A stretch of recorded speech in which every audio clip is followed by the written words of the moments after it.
আমার ক্রিকেটাররা ওখানটায় গিয়ে ঝুঁকির মধ্যে পড়লে, মৃত্যু ফাঁদে পড়লে, এই ক্রিকেট বোর্ডের ডাইরেক্টর হিসেবে যারা কাজ করছেন, প্রেসিডেন্ট হিসেবে বিভিন্ন ডিপার্টমেন্টে যারা কাজ করছেন, আপনাদের কোনো অস্তিত্ব থাকবে ভাই? আপনারা নিজেরাই তো এক্সিস্ট করবেন না। আসসালামু আলাইকুম, ওয়েলকাম করছি রিয়াসাদ আজিম। ভিন্ন ধর্ম মতাদর্শের যারা শুনছেন সবার প্রতি আন্তরিক কৃতজ্ঞতা। ঠান্ডা বাড়ছে কমছে এবং এই ঠান্ডায় ময়েশ্চার ধরে রাখার জন্য লিলি হুইপশিয়া বডি ওয়াশ আপনার বেস্ট অপশন হতে পারে। বাংলাদেশ দলের বেস্ট অপশন নিয়ে ঠিক একইভাবে যদি আলোচনা করি, আপনারা সবাই জানেন টি-20 ওয়ার্ল্ড কাপের আগে মুস্তাফিজকে কেন্দ্র করে যেই ঘটনা ঘটেছে সেটা রিপারকেশন এমন ভাবে হয়েছে, এমন ভাবে হবে যেটা ইন্ডিয়ান মিডিয়া, যেটা Indian government, Indian cricket board কেউই আসলে সেভাবে ভাবে নাই। কিন্তু এন্ড অফ দ্য ডে গতকাল রাত 10টার পর যেই ঘটনাটা ঘটেছে, আমার কাছে মনে হয় আমাদের ডিগনিটি, আমাদের সম্মান, আমাদের নিজেদের কালচার এবং আমাদের ক্রিকেট এভরিথিং কে কভার করার জন্য that statesmen were very much important. আইন উপদেষ্টা আসিফ নজরুল স্যার যে কথাটা বলেছেন যে গোলামির দিন শেষ।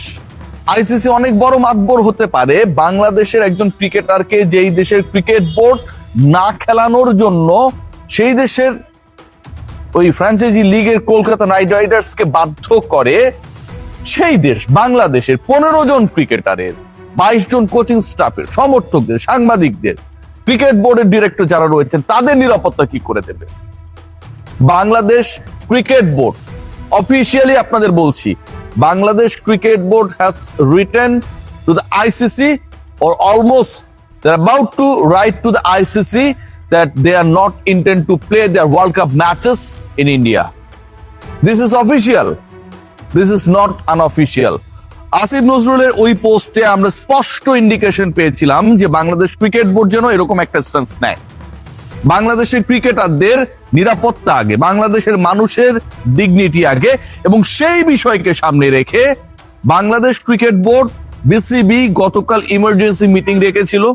সেই মিটিং শেষ হয়েছে অলমোস্ট রাত 1টার কাছাকাছি সময়ে, এবং সেখানটায় যে সিদ্ধান্ত হয়েছে তাতে প্রথম সিদ্ধান্ত যেটা, বাংলাদেশ আইসিসির কাছে অলমোস্ট, আমি যখন এই কন্টেন্টটা করছি, আলোচনাটা যখন করছি, লিখে ফেলেছে, or they are about to write that Bangladesh is not intended to play their World Cup matches in India. যেহেতু হাইব্রিড মডেলে আপকামিং ওয়ার্ল্ড কাপ হচ্ছে, সো হাইব্রিড মডেলে পাকিস্তান যদি শ্রীলঙ্কায় গিয়ে খেলে, অন্য দেশগুলো, ইভেন ইন্ডিয়া তারা এবং পাকিস্তান একই গ্রুপে রয়েছে, ইন্ডিয়া যদি তার পাকিস্তানের বিপক্ষের ম্যাচ শ্রীলঙ্কায় গিয়ে খেলে, তাহলে বাংলাদেশ কেন, যাদের নিরাপত্তা নিয়ে Indian security, Indian government, Indian cricket board ensure করতে পারে না, তারা কেন তাদের ম্যাচেস গুলো শ্রীলঙ্কায় গিয়ে খেলবে না? Very logical point. বাংলাদেশের কোনো সমস্যার জায়গা এখানটায় নেই, ইভেন আইসিসির কোনো সমস্যার জায়গাও এখানটায় নেই। All the problems that has been created by the host nation and the board, and that is India and BCCI. সমস্যা তাদের সমস্যার কারণে আমি আমার 15 জন ক্রিকেটারকে, 22 জন কোচিং স্টাফকে, শত শত বাঙালি যারা সমর্থক, বাংলাদেশের সাংবাদিক যারা রয়েছে, তাদেরকে আমি ভারতে পাঠিয়ে দেব? সম্ভব এটা কোনোভাবেই সম্ভব না। বাংলাদেশ ক্রিকেট বোর্ডকে বিসিসিআই রিকোয়েস্ট করেছিল যে তারা মুস্তাফিজের মতো ক্রিকেটারদেরকে আইসিসির নিলামে তুলতে চায়, তাদের এনওসির ব্যাপারটা কি রিকোয়েস্ট করেছিল, রিকোয়েস্ট করে লেটার দিয়েছিল। সেই বিসিসিআই যখন ওই একই টুর্নামেন্টে বিসিসিআই রিকোয়েস্ট রেখে বাংলাদেশ ক্রিকেট বোর্ড অ্যালাউড দেয়ার প্লেয়ার্স যে ঠিক আছে তোমরা অকশনে উঠতে পারো, তোমাদের নাম রেজিস্টার করতে পারো, তাদেরকে যখন দল পাওয়ার পর বাদ দিয়ে দিল BCCI, they didn't tell even to BCB. Bangladesh cricket বোর্ডকে তারা একটা মেইল পর্যন্ত করেন, একটা ফোন পর্যন্ত করেন, একটা টেক্সট পর্যন্ত আসে নাই। চিন্তা করতে পারেন তারা কিভাবে। পাকিস্তান যদি বাধ্য করতে পারে বিসিসিআই কে, আইসিসি কে তাদের ম্যাচেস গুলো ইন্ডিয়ার বাইরে খেলার জন্য, বিসিসিআই এবং ইন্ডিয়ান গভর্নমেন্ট তো অনেকটা পাকিস্তানের সাথে বিসিবি এবং বাংলাদেশকে তুলনা করছে, কম্পেয়ার করছে। বাংলাদেশ ক্রিকেট বোর্ডের এই মুহূর্তে এটা ব্যাকবোন দেখানোর সময় যে বাংলাদেশের ম্যাচগুলো ওই ইন্ডিয়া হবে না। গতকাল আরো একটা বড় স্টেটমেন্ট এসেছে, যেটার জন্য আমি সারাটা দিন চিল্লিয়েছি, এবং এন্ড অফ দ্য ডে আমার কাছে মনে হয় that was massive statement from the government. তথ্য সম্প্রচার মন্ত্রণালয়, আমাদের অনেকেই রয়েছেন যারা আসলে আইপিএল এর খেলাগুলো দেখে, অনেকগুলো চ্যানেলস এগুলোর সাথে ইনভলভ, কেউ কেউ অনলাইনে, কেউ কেউ টেলিভিশনে এটার সাথে ইনভলভ। তাদের প্রতি ডিউ রেসপেক্ট রেখে বলছি, বাংলাদেশেই আপনারা ব্যবসাটা করেন, বাংলাদেশের মানুষই আপনাদের ভিউয়ারশিপ ক্রিয়েট করে। বাংলাদেশের মানুষের ক্রিকেটের ইজ্জত যারা দেয় না, তাদের খেলা দেখানোটা খুব বেশি গুরুত্বপূর্ণ না। তথ্য সম্প্রচার মন্ত্রণালয়কে আইন উপদেষ্টা এবং ক্রীড়া উপদেষ্টা আসিফ নজরুল স্যার দুই মন্ত্রণালয়ের দায়িত্বে রয়েছেন। আসিফ মাহমুদ সজীব ভুঁইয়া চলে যাবার পরে ক্রীড়া উপদেষ্টার দায়িত্ব তিনি রয়েছেন। স্পষ্ট করে বলেছেন যে he will request to the information ministry not to telecast the IPL matches in Bangladesh the upcoming season. আমার কাছে মনে হয় গতকালকে ব্যাকবোন দেখানোর যে জায়গাটা ছিল, সেই জায়গায় বাংলাদেশ গভর্নমেন্ট কাজটা করেছে। বাট বিসিবির রোল নিয়ে অনেক প্রশ্ন রয়েছে। This are not my words, not my sentences, not my research. Daily star report করেছে, ডেইলি স্টারকে উদ্ধৃত করে অনেকে রিপোর্ট করেছে যে বাংলাদেশ ক্রিকেট বোর্ডের একজন কর্মকর্তা, নাম প্রকাশ করতে চান না, তিনি জানিয়েছেন কি জানেন? তিনি জানিয়েছেন যে বাংলাদেশের ম্যাচেস গুলো এই মুহূর্তে very difficult for ICC and BCCI to transfer to Sri Lanka. এটা কোন ধরনের কথা ভাই? আপনি বলার কে? আপনি বলার কেউ না।